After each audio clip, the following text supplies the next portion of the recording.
In 1836, Texas made a bold move to declare its independence from Mexico, capturing the world's attention. Many anticipated that this fledgling republic would soon be absorbed by the United States. However, the U.S. government was hesitant to provoke an outright conflict, with Mexico delaying any potential annexation. As a result, Texas existed as an independent nation for nearly a decade, despite gaining recognition from countries like France, the United Kingdom, and the United States. During this tumultuous period, the nascent Texas government struggled financially and faced overwhelming challenges from multiple adversaries. To the south, Mexico continued to reject Texas's sovereignty, leading to a series of skirmishes along their shared border. But an even graver threat loomed from the north. The Comanche, known as the most ruthless and formidable group of Native Americans in North America, the Comanche called themselves the New, which translates to the people.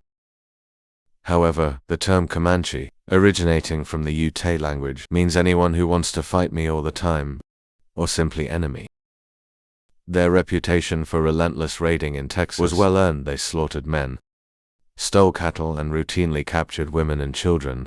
The Comanche's mastery of horseback riding and warfare made them a force to be reckoned with, and their conflicts with settlers were marked by brutality and ferocity. In light of these threats, Mexican aggression, and relentless Comanche raids, Texans were compelled to take action. Surrounded by enemies on all sides except for the Gulf of Mexico, they formed ranging companies to defend their settlements and protect the innocent. These rangers were intended to be the solution to the escalating violence from bandits, Mexican forces, and hostile nations like the Comanche. However, they faced significant challenges. The Comanche were superior horsemen and warriors, easily overpowering inexperienced rangers whose riding skills were no match for those of the skilled horse tribes. Additionally, the Texans' slow-firing muzzles were vastly outclassed by the Comanche's bows, which could unleash up to 20 arrows per minute. The tactical disadvantage left the Rangers in a perilous situation, forcing them to devise strategies that could mitigate their vulnerabilities against the swift-moving and agile Comanche. As these challenges unfolded, the population in Texas was becoming increasingly aware of the urgent need for organized defense. Many Texan settlers had previously lived alongside the Comanche, trading and interacting with them, but the growing frequency of violent confrontations shifted public sentiment. The fear of Comanche raids was palpable, with communities establishing lookout posts and fortified settlements to protect themselves. Children were often instructed on how to react to a Comanche raid, including how to hide and escape if they heard the war cries of the approaching enemy. The atmosphere of tension and fear only served to galvanize the settlers, who understood that they could no longer rely solely on the federal government for protection. The Texas Rangers were established as a response to this dire need. They began as informal groups of armed men who took it upon themselves to patrol the frontier, gathering intelligence on Comanche movements and retaliating against raids. In the early years, the Rangers were composed of volunteers who often had little military experience, relying instead on their resolve and determination to protect their homes. The Rangers had initially been formed in 1823 by Stephen F. Austin to protect settlers and uphold the law in the Texas wilderness. However, it was during the Republic of Texas period that they began to develop their reputation as skilled fighters against the Comanche. The Rangers were known for their unconventional tactics, often using guerrilla warfare to ambush their foes, rather than engaging in traditional battles. They operated in small, mobile units that could traverse the vast, rugged terrain of Texas. This flexibility allowed them to strike quickly and disappear before the Comanche could mount a proper counterattack. The Rangers relied heavily on intelligence, gathered from local settlers and scouts, which often gave them an edge in anticipating Comanche movements. Yet as brave as they were, the Rangers were still at a significant disadvantage against the Comanche warriors, whose riding skills, tactical prowess, and understanding of the land were unparalleled. In the midst of this chaos, a prominent figure emerged, Jack Coffee Hayes. Born in 1817 in Cedar Lake, Tennessee, Hayes was raised in a military family. His father had served in the War of 1812, and this environment instilled in Hayes a deep sense of patriotism, influenced by the fervor of President Andrew Jackson.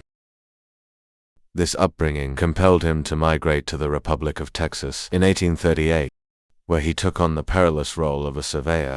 In San Antonio, the surveyor's work was essential for the expansion of the West, where settlers were awarded head rights, grants of land, to encourage them to settle in new territories. However, this job was not without danger. Surveyors faced hostility from Native American tribes, particularly the Comanche, who viewed the encroachment on their territory as a direct threat to their way of life. The Panataka, the southernmost band of the Comanche, actively targeted surveyors and settlers alike. In 1838 alone, more than half of the surveyors working in Texas met violent ends despite these harrowing circumstances. Hayes managed to survey an impressive 76 head in his first year, showcasing both his skill and his resilience. The danger of surveying necessitated armed protection, forcing Hayes to develop his skills in combat. Armed with a rifle, he often found himself doubling as a frontier patrolman to ensure his survival. What set Hayes apart from his peers was not merely his willingness to confront small, raiding parties, but his exceptional courage and strategic instincts. While other men sought cover, Hayes stood his ground, demonstrating bravery that instilled fear among his adversaries, including the Comanche. He quickly gained a reputation for his fierce determination and tactical acumen, catching the attention of the Texas Rangers. In the 1830s and 1840s, most Texas Rangers were young, with Hayes being just around 20 when he first joined their ranks. The Rangers had been organized to defend the frontier against threats, such as the Comanche. However, their tactics were still evolving. In 1839, Hayes participated in the first significant punitive expedition aimed at seeking retribution for Comanche raids. John H. Moore, a prominent figure in the Texas Revolution, assembled a mounted force to travel along the lower Colorado River. The expedition comprised 63 Rangers and 16 live Panamanians, with the intent to locate a Comanche village for a retaliatory strike. Unfortunately, the mission quickly devolved into a disaster. Moore's contingent stumbled upon an unguarded Comanche village at night and launched an attack on foot, failing to secure the horses. In the ensuing chaos, the Comanche warriors mounted their steeds and stampeded the Texan horses, forcing Moore into a frantic retreat to a cedar brake. The Rangers understood that engaging the Comanche in open battle was likely to be fatal. Their traditional firearms could not match the speed and agility of the Comanche. Thus the Texans typically adopted a strategy of seeking cover and trying to keep the faster mounted Comanche at bay, with rifle fire until the raiders lost interest. This was likely Moore's plan, as he retreated to the cedar brake. Ultimately, he and his men escaped, but it was a shallow victory. Reflecting on the failed expedition, Hayes recognized that traditional military tactics were ineffective against the Comanche. Riding horses, the natives exhibited remarkable speed and mastery with their deadly bows and arrows. If Texas was to prevail, Hayes understood that the Rangers would need to radically alter their approach to combat. The need for innovative tactics became increasingly apparent as the threat of Comanche raids loomed larger. In this climate of desperation, another significant player emerged: Samuel Colt, born in 1814.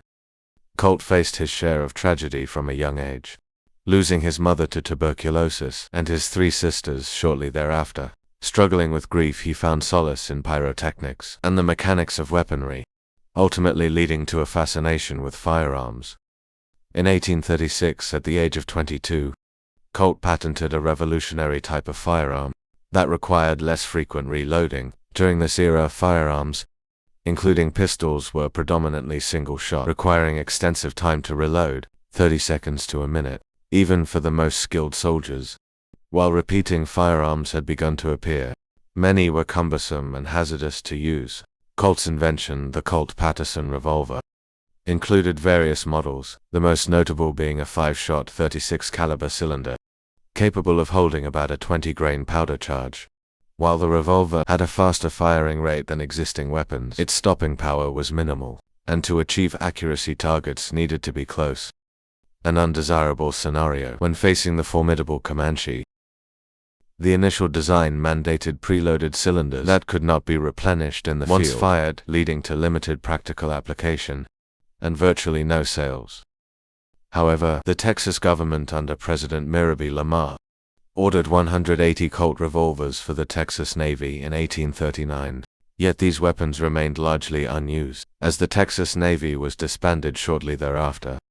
Despite their initial underroute, Colt's revolvers found new life in the vast plains of Texas, proving invaluable due to their ability to deliver sustained fire against the enemy. By 1843, Hayes was now 26, and had continued to build his reputation as one of the premier Indian fighters in the region, earning the title of Captain of the Rangers in San Antonio. While this position offered better pay, it did not guarantee safety. Rangers were notorious for their 2-year life expectancy when facing the Comanche, who were ruthless in their pursuit of vengeance against their enemies.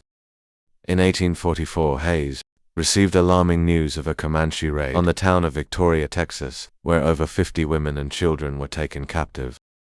This heinous act ignited a burning desire for retribution within Hayes. He understood that the Comanche would be heavily armed and unlikely to anticipate the unexpected ferocity of the Rangers, especially with their newfound firepower. This incident would serve as a catalyst for one of the most pivotal moments in the struggle between the Texas Rangers and the Comanche. Hayes meticulously orchestrated a surprise raid against the Comanche encampment. Rallying his men, he imparted his strategy, instructing them to flank the Comanche while they remained unaware of the impending assault. As the sun dipped below the horizon, Hayes and his Rangers rode hard toward the enemy territory, fully equipped with Colt's revolvers and their unyielding spirit. The Rangers unleashed a barrage of gunfire as they engaged the enemy, with skirmishes erupting that extended into the surrounding hills. The ferocity of the Rangers' attack was unlike anything the Comanche had ever encountered. With a barrage of fire from Colt's revolvers, they unleashed an overwhelming onslaught that decimated the Comanche, inflicting devastating casualties. The Rangers' superior speed and firepower gradually took a toll on the once feared warriors. The Comanche, renowned for their fierce resistance, were entirely unprepared for this new level of aggression and tactical prowess. In an instant, the tide of battle had shifted, showcasing the evolution of warfare on the Texas frontier. This raid marked a critical turning point in the ongoing conflict. The Rangers had demonstrated that they could effectively combat the Comanche on their own terms, employing guerrilla tactics, surprise assaults, and rapid-fire weaponry. The success of this mission emboldened Hayes and the Rangers, who continued to pursue Comanche strongholds in subsequent years. Hayes recognized the significance of this victory, not just as a personal achievement, but as a crucial demonstration of the Rangers' evolving capabilities. This success solidified their reputation as a formidable force against the Comanche, and sent ripples of fear through the Native American community. As years went by, Hayes led the Rangers in numerous, successful campaigns against Comanche strongholds, gradually shifting the balance of power in Texas. His strategies often involved intricate maneuvers that kept the Comanche off balance, allowing the Rangers to outfight their adversaries. Through relentless courage and innovative tactics, Hayes not only changed the course of the Texas Rangers, but also secured the future of Texas against the Comanche threat. He earned the moniker the Comanche Killer due to his prowess on the battlefield. The evolution of the Texas Rangers under Hayes' leadership was not just about individual battles or strategic advantages.